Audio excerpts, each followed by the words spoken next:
자, 생애 시각 기능 교정 및 관리 2주차의 세 번째 시간 볼게요. 시력의 위험 요소에 대해서 계속 보고, 그리고 관리 방법에 대해서 같이 이제 봤습니다. 그래서 유해광선의 위험, 요거에 대해서도 제가 얘기해 드릴 게 많아요. 유해광선에 대해서 많은 논란들이 있어요. 이게 뭐 자외선, 청색광 파장에 대해서 좀 이야기를 할 건데, 논란이 굉장히 많기 때문에 제가 한번 여기서 제대로 한번 정리를 좀 해드리겠습니다. 자, 먼저 우리가 볼 수 있는 가시광선에 대해서 한번 얘기를 할게요. 가시광선은 우리가 빨주노초 파남보 이걸 얘기해요. 빨주노초 파남보까지 해가지고 우리가 볼 수 있는 그 광선의 범위를 얘기하는 거예요. 그래서 인간의 눈이 볼 수 있는 가시 범위를 얘기한다. 그래서 이것이 요 380에서 780 나노미터까지를 이야기합니다. 그래서 요 380 나노미터보다 짧은 파장은 자외선이라고 하고요. 에너지 세기가 조금 더 강합니다. 그리고 780 나노미터보다 좀 긴 파장은 우리가 적외선이라고 얘기하고 조금 많이 퍼지는 광선이라고, 에너지 세기는 좀 약한 광선이라고 얘기할 수 있습니다. 그래서 이제 이제 자외선이 지금 이렇게 등장을 했는데요. 자, 이것에 대해서 좀 얘기를 드리면은, 자외선이 이제 우리 눈에 안 좋다고 얘기를 많이 해요. 과거에는 이제 우리 이제 피부에 대해서만 자외선을 언급을 했는데, 피부에 있어서 자외선이 안 좋다, 뭐 점이 생기게 되고 피부를 좀 탄력을 떨어뜨리게 되고 노화를 유발하고 막 이제 그런 쪽으로 많이 얘기를 했는데, 눈에서도 이제 사람들이 눈에서도 자외선이 좋지 않다 이렇게 얘기를 하면 이제 이런 인식이 좀 생겼습니다. 그래서 실질적으로 어디에 안 좋은가, 뭐 우리 눈의 구조를 쭉 계속 배웠죠. 눈의 구조를 계속 배웠는데, 아니 어디에 안 좋은가, 과연 각막에 좋지 않은 것인가, 아니면은 요 뒷부분에 있는 수정체에 좋지 않은 것인가, 아니면은 유리체에 좋지 않은 것인가, 망막에 좋지 않은 것인가, 어디에 안 좋을까요? 답이 여기 밑에 나와 있네요. 수정체 혼탁의 주요 인자라고 얘기를 합니다. 수정체 혼탁의 주요 인자. 자외선이 파장이 짧다 보니까 에너지 세기는 굉장히 이제 자외선이 강한데 파장이 짧다 보니까 이게 뒤에까지 쭉 이렇게 못 들어가요. 여기 이제 망막 있는 데까지 잘 이제 못 들어가는 그런 특징이 있어요. 근데 이제 주로 어디에서 이게 많이 흡수가 되냐면은 수정체에서 많이 흡수가 돼요. 그래서 수정체에 많이 흡수가 되는데, 수정체는 우리가 전 시간에 이제 배웠지만은 체내 조직에서 프로테인 함량이 가장 많은 곳이다. 그래서 단백질이 굉장히 많은 곳인데요. 우리 그 몸 안에서 정말 유일무이하게 단백질이 이 외부의 광선으로부터 노출되어 있는 곳 중에 하나가 수정체예요. 유일하게 이제 노출되어 있는 부분이 수정체죠. 그래서 외부의 광선이 들어왔을 때 이 수정체에 많이 흡수가 되면서 이 단백질을 변성시킬 수 있는 그런 인자가 되는 것입니다. 그래서 자외선이 각막과 전방과 동공, 후방을 통과해가지고 수정체에 도달한다. 그래서 이렇게 지속적으로 자외선에 노출되는 상태이다라는 거예요. 그리고 앞 시간에 얘기했지만은 요 기간 때 자외선 차단이 매우 중요하다라고 했어요. 그리고 제가 우리 본 교재에서 거기 보면은 목차 파트에서 한번 찾아보시면은 이런 얘기를 딱 이렇게 자극적으로 써놨어요. 자외선의 절반 이상을 10대 때 다 받는다. 이렇게 이제 표현을 했어요. 평생의 자외선의 절반 이상을 10대 때 다 받는다. 이렇게 이제 표현을 했어요. 이제 나이가 들면서 어느 정도 자외선을 좀 필터링하고 자외선으로부터 이제 좀 막아줄 수 있는 그런 눈의 시스템이 완성이 되는데 10대 때 요 이제 자외선을 막아주는 그런 시스템이 좀 발달이 좀 덜 돼 있어요.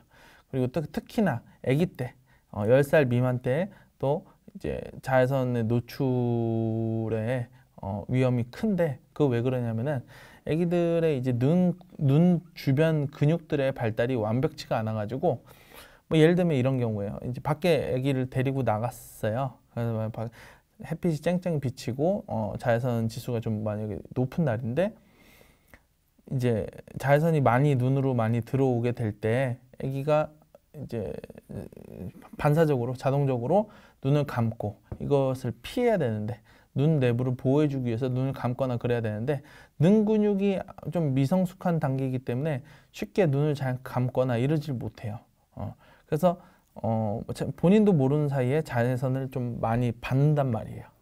그래서 제가 얘기했던 게 선글라스를 쓰는 방법, 아니면은 선글라스가 아니래도 제가 쓰고 있는 그런 이런 투명한 렌즈를 쓰는 것도 굉장히 도움이 된다고 얘기를 했어요. 투명한 렌즈에도 요즘에는 자외선 차단 코팅이 다 돼 있어요. 자외선 차단 코팅이 다 돼 있기 때문에 제 이제 정말 이제 연구자 입장에서 정말 궁금한 게 현실적으로 좀 실험하기가 좀 어렵고, 왜냐하면 장기적인 어떤 실험이기 때문에, 그리고 또 아주 이제 그 눈의 상태가 눈의 상태를 그 이제 비교 실험군을 눈의 상태를 딱 맞추기가 어렵기 때문에 시도하지 못하고 있는데, 안경을 어려서부터 써서 이제 자외선을 많이 어느 정도 차단한 그룹하고, 어려서부터 이제 안경이나 이런 의료 보정 용구를 사용하지 않은 사람들 간의 어떤 자외선의 누적량에 대한 어떤 차이, 이런 비교 연구를 예전부터 사실 하고 싶었는데 이런 문제 때문에 이제 실질적으로 좀 현실적으로 하기가 좀 어려웠어요. 근데 분명히 난 차이가 있다고 좀 생각을 합니다. 자외선을 어려서부터 차단하는 그런 그룹과 그런 거 없이 그냥 맨눈으로 이제 나안으로 늘 생활을 했던 사람과 자외선의 어떤 누적량, 그리고 수정체의 어떤 변성 변화, 이런 것들을 한번 조사해보고 싶은 그런 마음이 좀 있어요. 그래서 여기 밑에 보면은 지금 이렇게 하얗게 변했죠. 동공 안에가 이렇게 하얗게 보였어요. 이렇게 하얗게 변해갔는데, 저는 얘를 이제 계란 흰자를 가지고 예를 들어요. 우리가 달궈진 후라이팬에다가 딱 이제 계란을 투척을 하면은 어떻게 돼요? 후라이팬에 이제 계란이 딱 떨어지게 되면은 흰자부터 쫙 익으면서 하얗게 변하죠. 그런 상태랑 우리 눈에 백내장이 생기는 그런 상태를 이제 그렇게 비유를 할 수가 있어요.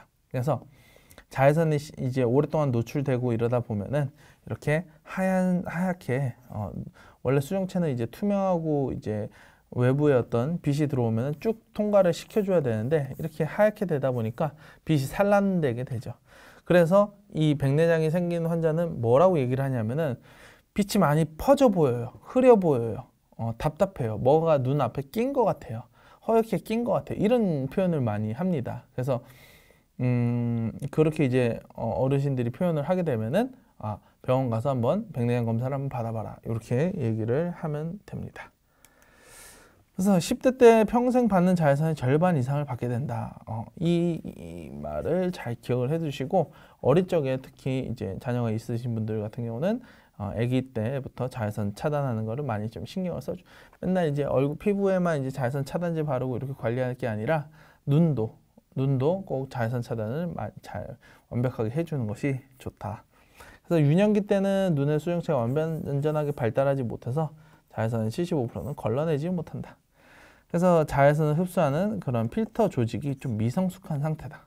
그리고 눈 근육이 성숙한 어른들은 강한 햇빛이 비치면 쉽게 눈을 감아버리는데, 그래서 눈 내부를 이렇게 보호하는데, 애기들은 그런 이제 반사적으로 눈을 감는 행동이 좀 느려요. 근육의 미성숙한 발달로 인해서. 그래서 그런 부분들이 쭉 문제가 된다라는 겁니다. 자, 다음 장. 자외선의 노출과 백내장의 발병. 그래서 이제 지금 여기는 제가 논문에 있는 어떤 연구를 가지고 와서 한번 얘기를 한 건데 충북대학교 병원에서 발표한 자료를 보고 한번 이야기를 드릴게요. 농업안전보건센터에서 충북 도내 농촌마을 45곳에서 1976명을 대상으로 안질환 조사를 연구를 했어요. 그래서 농촌 지역하고 도시 지역으로 이렇게 좀 나눠서 연구 조사를 했는데 어디에서 좀 백내장 발병이 좀 더 많을까요? 어디에서 더 많은가 했더니 농촌 지역에서 백내장 유별이 거의 한 2배 넘게 2배 가까이 이렇게 발생이 됐다라는 거예요. 그래서 이제 확실히 어디 지역에 있느냐에 따라서 백내장이 발생이 좀 다르구나, 이걸 알 수가 있습니다. 아무래도 농촌 지역에 있는 분들은 주업이 뭐 밭에 논에 나가서 하루 종일 외부 활동을 많이 하면서 자외선을 많이 받을 확률이 높은 사람들이고, 도시 지역에 사시는 분들은 대부분 뭐 회사를 간다든지 사무실 안에서 실내 활동을 좀 많이 하는 분들이 좀 많을 거 아닙니까? 그래서 자외선을 받는 그 양과 시간에 따라서 이렇게 백내장의 발병률이 좀 달라지는구나, 그렇게 이제 이해를 할 수가 있겠죠. 그래서 어쩔 수 없이 내 지역이 농촌 지역이고 내 업이 주로 이제 외부에서 야외에서 이제 하는 활동이다 그러면은, 아까도 제가 얘기했듯이 이제 뭐 논농사, 밭농사를 하게 되면서 농업 일을 하게 되면서 뭐 선글라스를 끼고 그렇게 계속 할 수는 없잖아요. 왜냐하면 선글라스도 쓰게 되면은 보기에도 그렇지만은 색상 때문에 조금 세밀한 작업을 하는데 조금 어려움이 있을 수 있어요. 그래서 이야기를 드리는 게, 그냥 투명한 렌즈도요, 안보용 렌즈가 있어요. 투명한 렌즈도 안보용 렌즈, 우리가 흔히 얘기하는 뭐 자외선 차단 렌즈, 이런 걸 좀 적극적으로 좀 활용을 해주시면은 우리가 야외에서 어떤 활동을 오랫동안 태양빛을 받는 그런 활동을 오래 하더라도 그래도 자외선 누적되는 양을 어느 정도 좀 줄일 수가 있다라는 겁니다. 아셨죠? 자, 그래서 충북대학교 병원에서 발표한 자료 이렇게 나눠서 봤더니 오랫동안 실외에서 자외선을 받으면서 활동한 사람이 백내장이 훨씬 더 취약했다.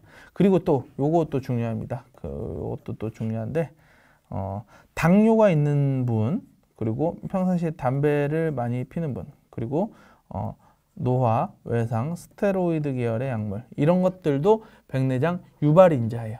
백내장 유발인자. 사실 제 또래 친구 중에서도 백내장이 발생해서 백내장 수술을 한 경우, 그 케이스가 한 명 있어요. 사실 그 친구는 아토피 때문에, 나는 처음에 저한테 연락이 와서 눈에 대해서 공부를 했기 때문에 물어보시는 분들이 이렇게 좀 많이 있어요. 근데 이제 백내장 진단을 받았대요.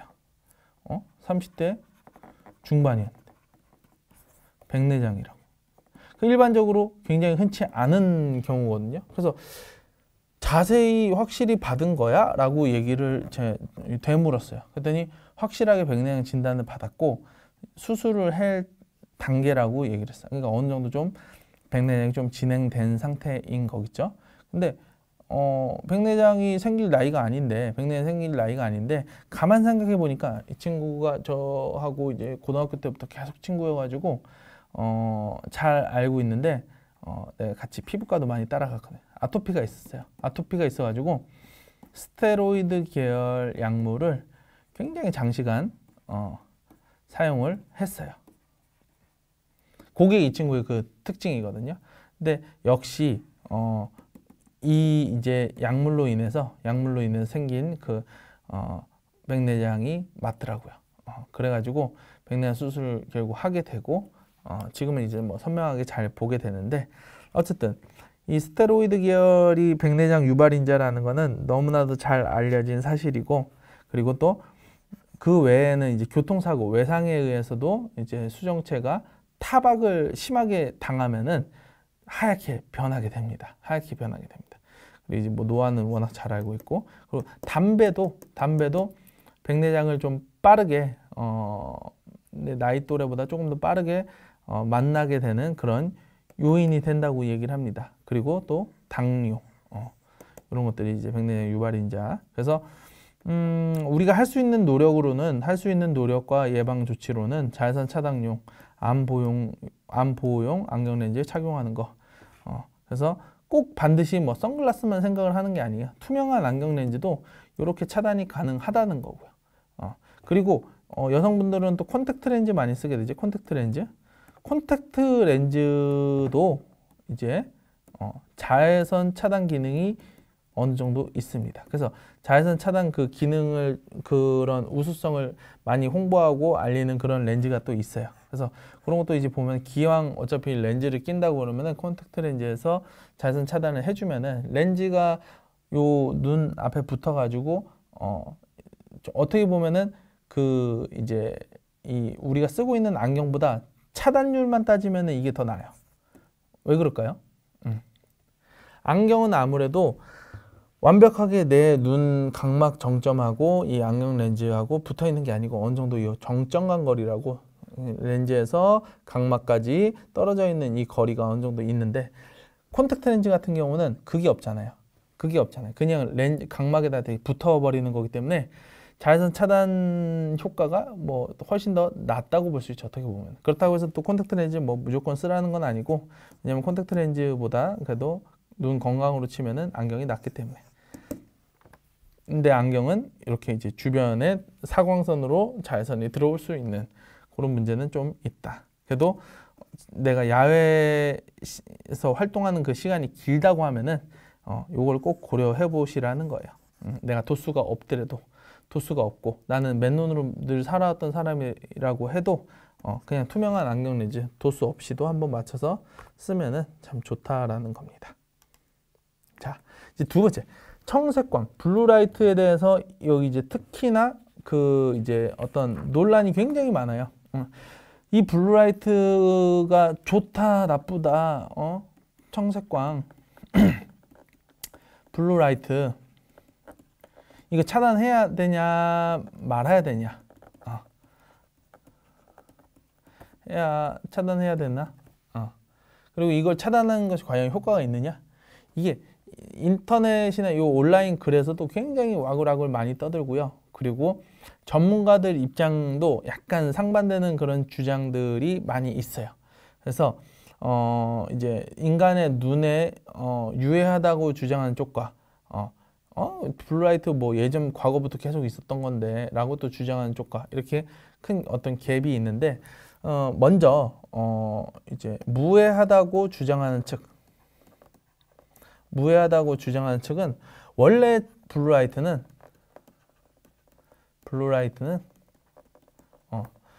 자연광 안에도 있다.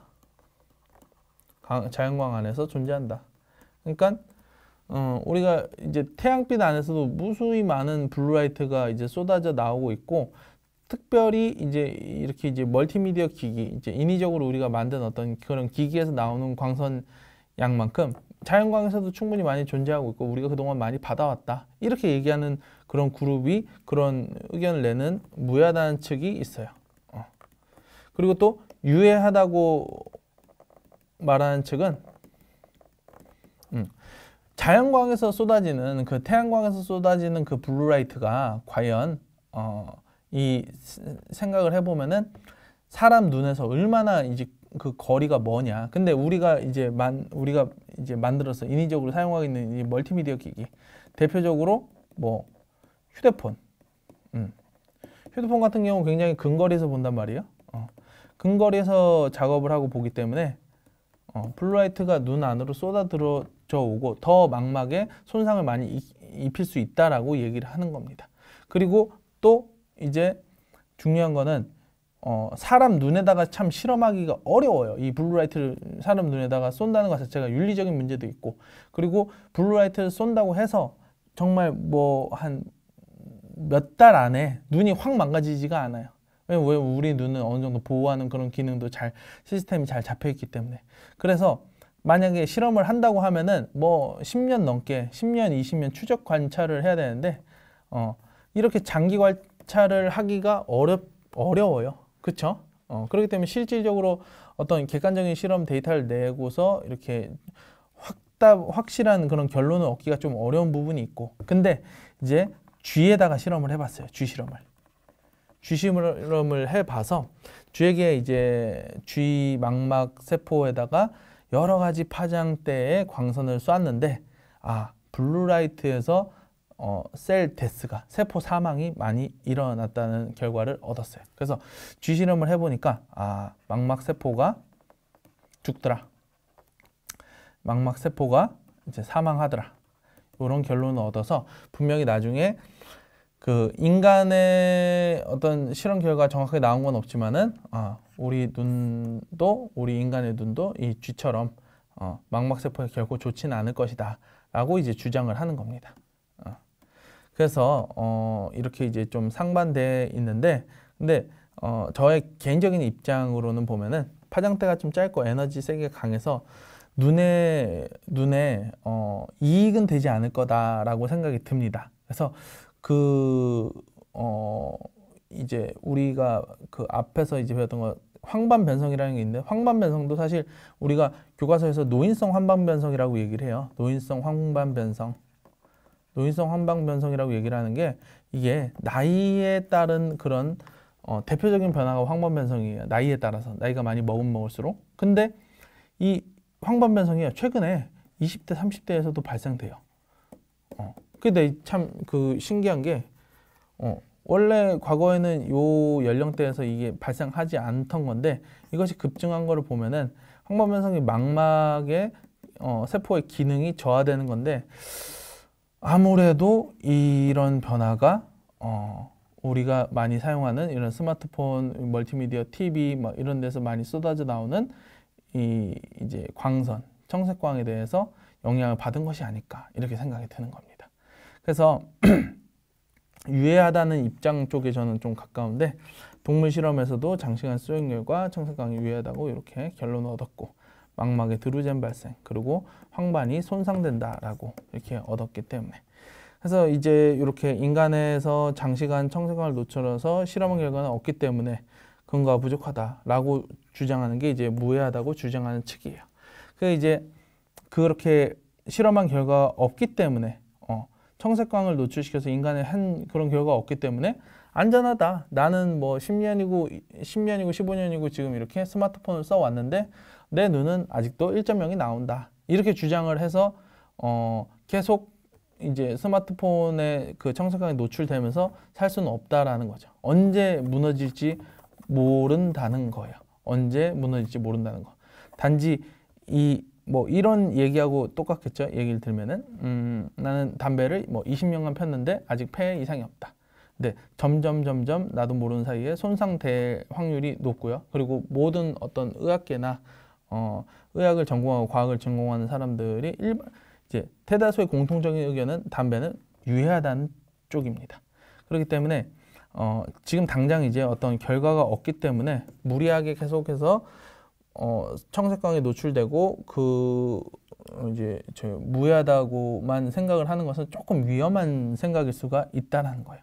그리고 또 하나 더 이제 덧붙여서 얘기를 드리면은 이렇게 무해하다는 측하고 유해하다는 측하고 서로 공통되는 부분이 있어요. 공통되는 부분은 수면에 장애를 일으킨다라는 거는, 이건 서로 간에 이제 둘이 공통된 의견으로 내는 거예요. 블루라이트가 잠자기 전에 노출이 많이 돼 있으면은 잠자는데 많이 방해가 된다라는 거.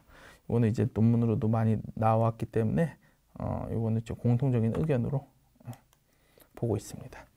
자, 그리고 이제 다음 페이지 볼게요. 청색광의 해악에 대해서 많은 논란과 연구가 진행되고 있다. 인간에 대해서 유해성 실험이 확실하게 증명되지 않았다고 해서 청색광에 무작정 노출되는 것은 좀 위험하다라는 겁니다. 그리고 이제 공통 의견은 방금 전에 얘기했듯이 이게 수면의 질에 좋지 않다. 숙면을 돕는 이 멜라토닌을 억제하는 그 시그널을 확인을 했고, 여기 이제 논문으로도 많이 이제 나왔다라는 거. 그래서 잠들기 전에 스마트폰을 보는 것은 굉장히 좋지가 않아요. 여러분들 그 상식적으로 생각을 해보면은 캄캄한 이제 불을 꺼놓고서 우리가 잠자기 전에 스마트폰을 봐요. 누워서 봐요. 누워서 보게 되면은 이제 누워서 보는 그런 자세가 흐트러진 상태에서 보는 게 근시, 부등시 이런 거 유발에도 굉장히 나쁜 영향을 주고요. 그리고 또 여기서 중요한 거는 불을 꺼진 상태에서는 우리가 동공이 많이 열리게 돼요. 동공이 많이 열리면 이 스마트폰에서 나오는 그 청색광을 더 많이 흡수하게 됩니다. 그렇죠? 동공이 평소보다 한 2배는 넘게 더 열리니까. 그렇기 때문에 잠자기 전에 밤에 불 끄은 상태에서 스마트폰 보는 것 자체가 눈에 굉장히 좋지 않고 수면에도 방해를 주고. 그래서 요거 하나는 좀 정확하게 여러분들이 잘 기억을 해두시고 눈 관리를 할 때 그리고 눈 관리를 또 이제 나중에 아기가 태어나면 지도를 할 때 이런 부분은 꼭 얘기를 좀 해주셔야 되는 겁니다. 망막에 대해서 얘기를 할 때 항상 이제 이런 얘기를 드리는데 망막에서 어떤 병이 생기잖아요. 근데 아까 이제 그 스마트폰을 오랫동안 보고 뭐 청색광에 오랫동안 노출됐다고 해서 그냥 안전하다고 이렇게 무작정 그렇게 생각하지 말라고 하는 이유 중에 하나가 손상이 생겼을 때 자각 증상이 없어요. 망막에는 지각신경세포가 존재하지 않아요. 즉 어떤 이제 감각을 느끼는 그런 세포가 없기 때문에 내 어떤 뭐 자각 증상이 없이 그냥 소리 없이 진행이 되는 거예요. 그리고 한번 손상이 되면은 망막은 또 재생이 되지 않는 그런 특징이 있어요. 그래서 지금도 현재 어떤 망막에 질환이 생겨서 망막에 세포가 손상되고 이러면은 치료는 불가능해요. 단지 이제 더 이상 이제 그 손상이 퍼지지 않도록 이제 지연시키고 막는 정도지 이미 손상된 건 살릴 수가 없어요. 그렇기 때문에 이렇게 좀 결론을 내릴 수가 있어요. 논란이 종결되기 전까지는 그래도 이렇게 안경, 블루라이트 차단 안경을 쓰는 것이 조금 우리 눈 건강을 지키는 데 있어서 일단 뭐 해될 것은 없지 않는가 이렇게 이야기를 정리를 할 수가 있습니다. 자, 여기까지 듣느라 수고 많이 했습니다.